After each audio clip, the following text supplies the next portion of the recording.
Wife finds her husband living in a palace on a floating island, planning his escape with his mistress, and I'm going to say it the same way I told the harbor master with the windburned cheeks and the pencil behind his ear, because if I make it pretty I'll forgive the parts that should stay sharp. I'm Sarah, 36, a civil aviation safety investigator, which is a long way of saying I spend my days asking machines why they fell and people why they lied, and yes, I'm very aware of the irony that I missed the biggest lift and the longest lie of my own life happening above my head.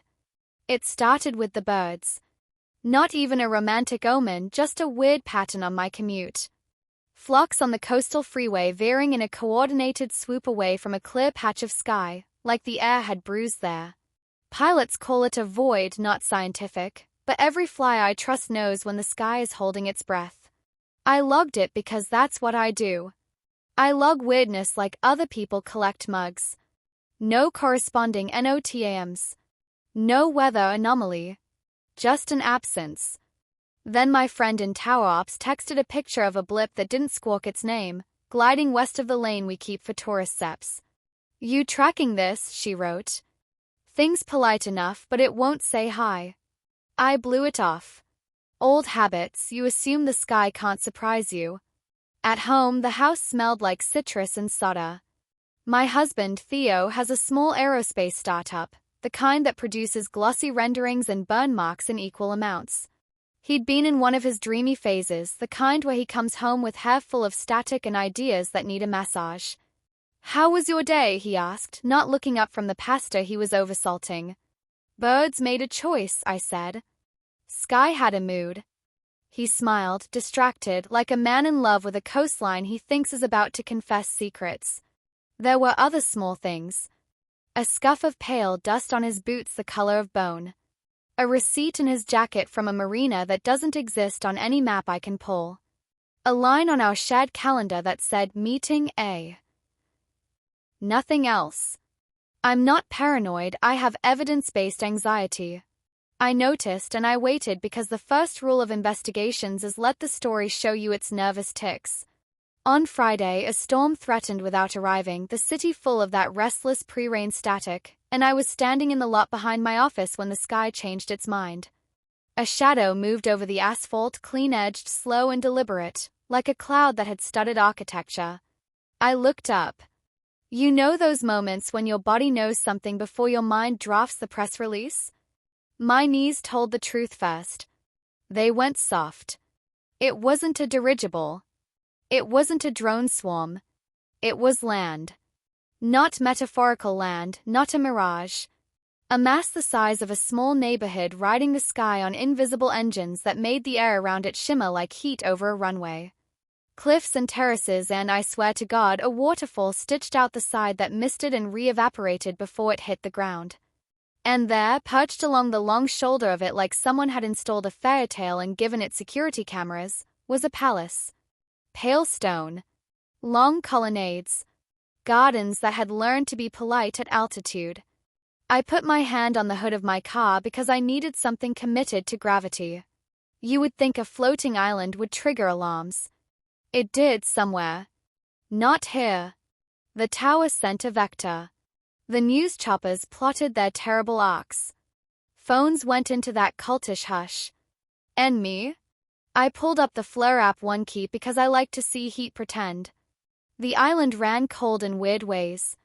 Warm veins along the underside, cold canopy. Efficient. Someone had invented something and decided the sky could babysit it.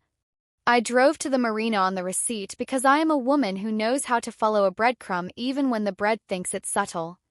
It wasn't on any public chart. It was under the bridge where the old pilings make little private philosophies with the current. A man with a cap and a moral shrug watched me read the sign, Skyport Private. Appointment only. He clocked me for law and thought better of challenging. You here for the shuttle? He asked, like that's a sentence our species had earned. I said, yes, because the trick to getting into places is to act like you've already left them once. He nodded toward a sleek little craft with wings like a stingray and a belly full of intent. The pilot was all scarf and competence. You, sir? She asked, and my name in her mouth felt like a test I hadn't studied for. I said yes again and didn't ask who had put me on the manifest. The craft lifted on a whisper and climbed into the air like the air had been taught to hold a hand. I watched the city shrink into a model of itself. We approached the island on a long diagonal that made my stomach think of roller coasters. Up close, the palace wasn't romantic, it was practical. Load-bearing arches, storm shutters that could close like eyelids, antennas disguised as cypress. We touched down on a platform that remembered naval decks and ambition. "Welcome to Aderin," the pilot said, unbuckling. "House rules: stay behind the yellow stripe when the gardens are shifting. Don't feed anything that sings." I said, "Excuse me." She grinned. "Kidding. Mostly." A woman met me at the gangway. She was the kind of beautiful that comes from perfect posture and expensive secrets. "Sir," she said warmly, extending a hand. "I'm Aurora." "Aurora." I took her hand and the bridge of my nose ached from the inside with the pressure change of recognition. "Is Theo here?" I asked, as if we were on a porch and not the deck of a miracle. She considered my face with the calm of someone who edits speeches. "He will be," she said. "He's finishing a tour. Come in." Inside, the palace was less palace and more lab, pretending to be polite. Hallways with marble skins covering conduits. Paintings hung precisely in places where anyone sensible would check for breaker boxes. The air smelled like rain and new electronics. Aurora walked like a person who expected the floor to hold her, which is not a given when the floor is also a sky. I've met mistresses before in my work, not personally, but you'd be surprised the number of times a plane falls out of the air and somebody's side life climbs blinking into the investigation. They usually either hate the wife or perform pity. Aurora did neither. She showed me the tea room and the view and the way the garden terrace rotated on its rails to catch different layers of sun. I caught glimpses of people in jumpsuits and suits, both kinds of power. I saw, under a canvas screen, the edge of an engine that had no business being that smooth. We reached a long gallery. Theo was there in a group, pointing with his gentle teacher hands at a model of the island that rotated in the air under control of someone's rings. He looked thinner and intent. He looked happy with his mouth but tired behind his eyes. When he saw me, he did that small, involuntary thing I used to love. His left shoulder dropped, like he'd just decided to let someone else carry his bag. "Sir," he said, warming my name enough to thaw old floors. He dismissed the group with a glance that promised them tomorrow and walked toward me. "You made great time." "Your receipt did half the work," I said. He winced and then almost smiled. The marina keeps forgetting discretion is a muscle. He glanced at Aurora. She didn't blush. "Aurora is the woman you've been buying almond oil for," I said, and felt wicked and alive saying it in a palace in the sky. He sighed into his hands. "It's not what you think," he said, and I almost laughed at the banality of it. "Don't say that here," I told him, voice low. "Say that at a kitchen table where gravity can make a liar of you. What is this place?" He straightened, reflexively proud even in humiliation. "Aderin," he said. "The prototype. The first stable mass lift platform. Self-contained ecology. Modular architecture. Fully off-grid. She floats by differential pressure arrays and directed thermal columns. And," he swallowed, "we're leaving." It was the "we" that parted the air. I looked at Aurora, who didn't look away. I looked at the mountain of cloud below us, trying to decide whether to pretend it was land. I said, with the calm I use on pilots who think they can bargain with physics, "Define leaving."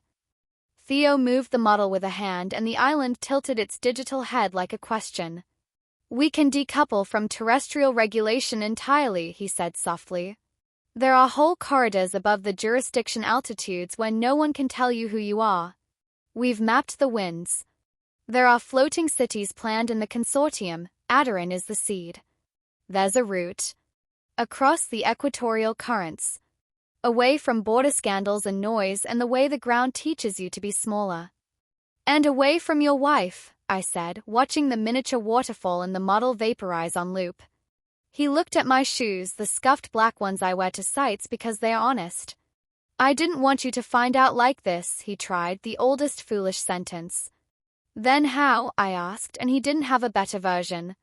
Aurora sat at the edge of a bench and folded her hands like she was about to argue a case. It isn't a harem, she said mildly, and the angle of her mouth told me she knew precisely which stories travel with floating palaces.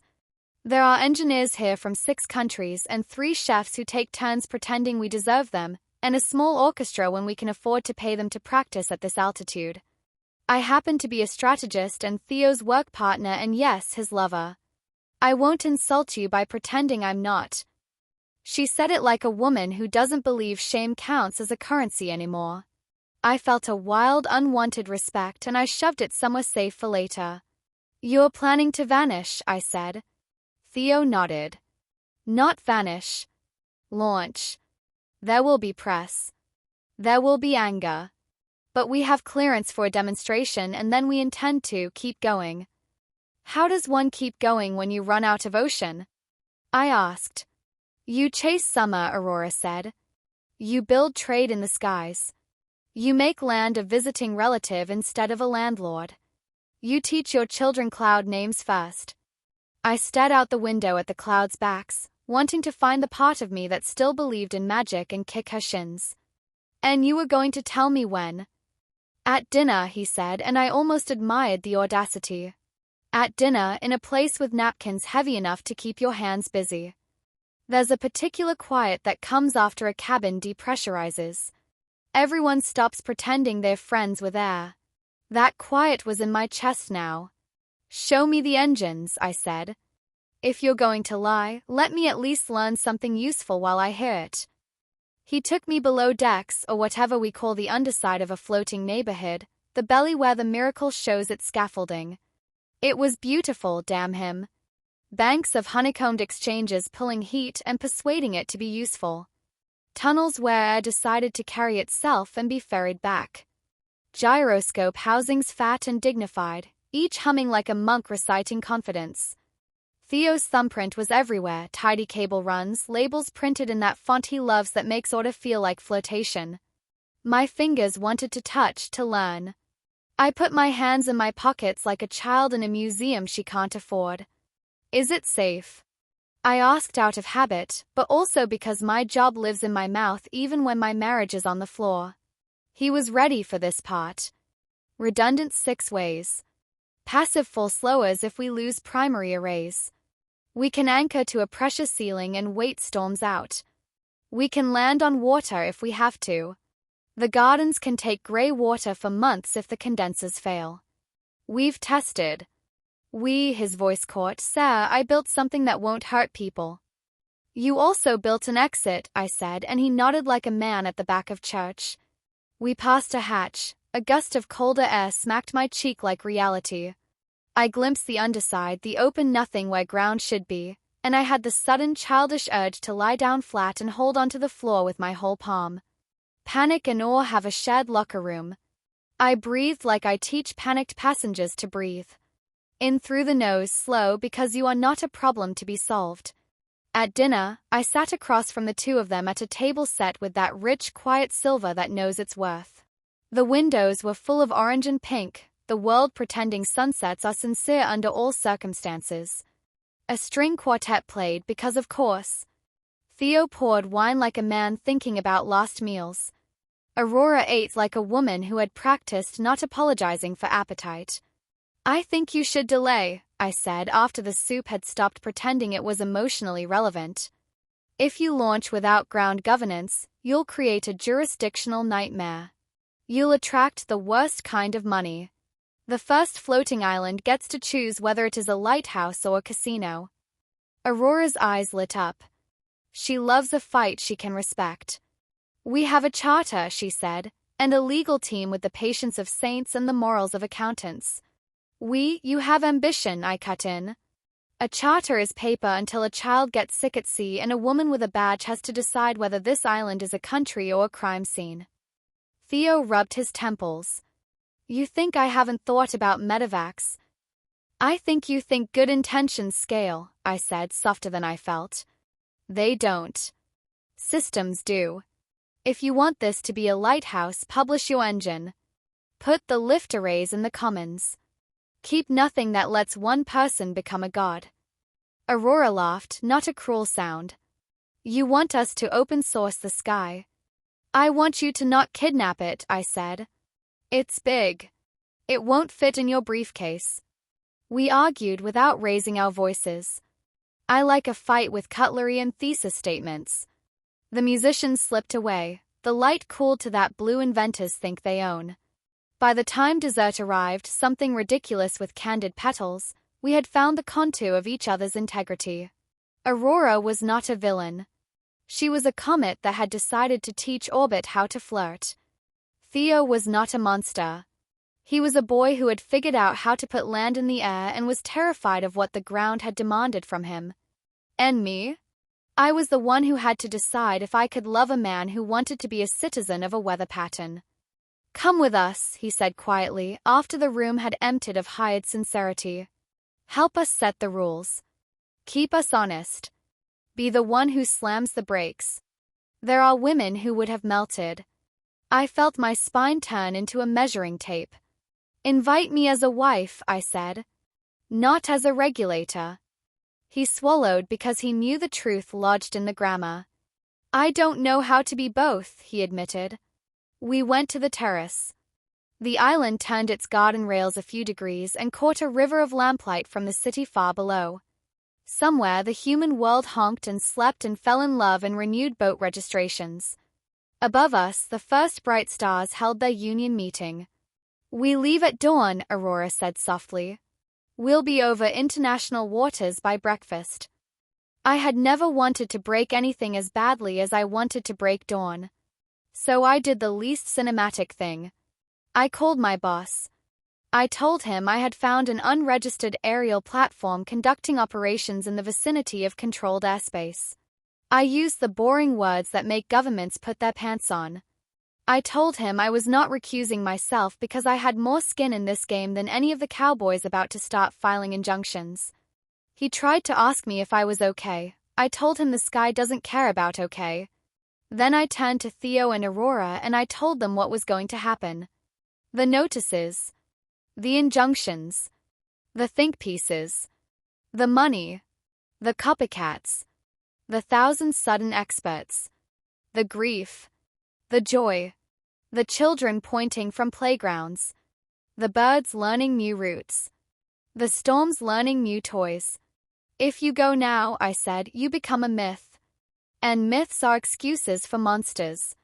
If you wait and open this up, you become a precedent. And precedents are excuses for laws. Choose which beast you want to feed. Aurora leaned on the balustrade, hair pulled into weatherproof elegance, and watched the city teach its lights to float up. You speak as if we can still choose, she said. You can, I said. You can always choose what kind of trouble you want to make. Theo's eyes were wet in that way that made me want to forgive him for learning this lesson above my pay grade. What about us, he asked, and I loved him for making us plural even at the end. I took his hand and flipped it over like I was checking for a pulse. You built a floating island and forgot to build a marriage inside it, I said gently. You asked me to be your conscience because you didn't want to do the maintenance. If you want me, come home. If you want this, make it a world that could deserve me. He did not answer like a hero. He nodded like a man taking a tool he almost understands. I slept in a guest suite with sheets that thought they were better than me and dreamt of runways unspooling into cloud. At 4, the island woke up. You could feel it, a subtle shift in calories and will. The engines whispered heavier. The garden rails clicked in their sleep. Aurora knocked once and slipped in, a silhouette in a robe that could make poets move to the suburbs and try vegetables. I'm calling the delay, she said. Not because you frightened me. Because you made me greedy for a better story. Publish the lift arrays, I said to her almost shoulder. Send them to 10 universities and 2 pirate radio forums. Don't make an empire, make a category. She smiled like a person who has a backlog of power surging through the sane parts of her. Will you hate me less if we don't leave? I never hated you, I said truthfully. I hate the part of genius that thinks new weather means old promises evaporate. By noon, a press release like a white flag and a blueprint had landed on 100 desks. Aderin did a lazy circle over the bay, trailed by camera drones like gulls. She lined up with the harbor and oh, she was so well behaved, settled her mass above the water and kissed her shadow like a woman practicing self-respect. The city howled. The world called its lawyers. Theo stood with me on the platform watching the first barge come out to anchor a community committee under the shape of a palace. "I'm going home," he said finally, simple as gravity. "To sleep on our lumpy mattress and let you be mad at me in a language with coffee." "Good," I said. "Bring your bone-colored dust. We'll put it in the plant pot and call it penance." The weeks after were full of paperwork you don't make movies about. Hearings. Standards. Agreement templates. Noise abatement plans for a thing that hummed a key the city had never heard before. My boss developed a twitch and then developed patience. Theo rented a tiny apartment near the harbor and came over with grocery store peonies and a face that had become allergic to myth. Aurora became the enemy of men who wanted to patent sunsets. We became a friction that made heat then light. And us? We did not become extraordinary. We became careful. He moved back in after 6 to 9 days because progress likes a symbolic joke. We fought about diapers we never got to change and miracles we did. We kissed ugly and honest. He built wind chimes from scrap copper that sang in the key of lift. I cut my hair one morning and he cried because he realized I was not a character in his story but a woman with scissors. Sometimes, when the sky is clear and wearing a face I trust, we watch Aderin hover over the bay, patient and possible, an island practicing democracy. Sometimes, when the fog eats the city, I feel a little insane that I ever stood on a balcony in the clouds and negotiated with a woman named after Dawn. If you want a neat ending, here's the one I can offer. Last night the birds on the coastal freeway did their old graceful veer and then didn't. They kept their line. They accepted the shape above them the way we accept a new neighbor with a weird car. I rolled down my window at a red light and the woman in the next lane did too, and we looked up and said nothing and smiled like we were in on something steady. When I got home, Theo had bought the wrong garlic and apologized like it mattered. We ate anyway. After, he said upstairs, which is our small code for the kind of ordinary that keeps people from launching themselves into storms, and I said upstairs and we went and the island floated where it was and the ground didn't mind and the sky for once didn't have to hold anyone's secrets but its own.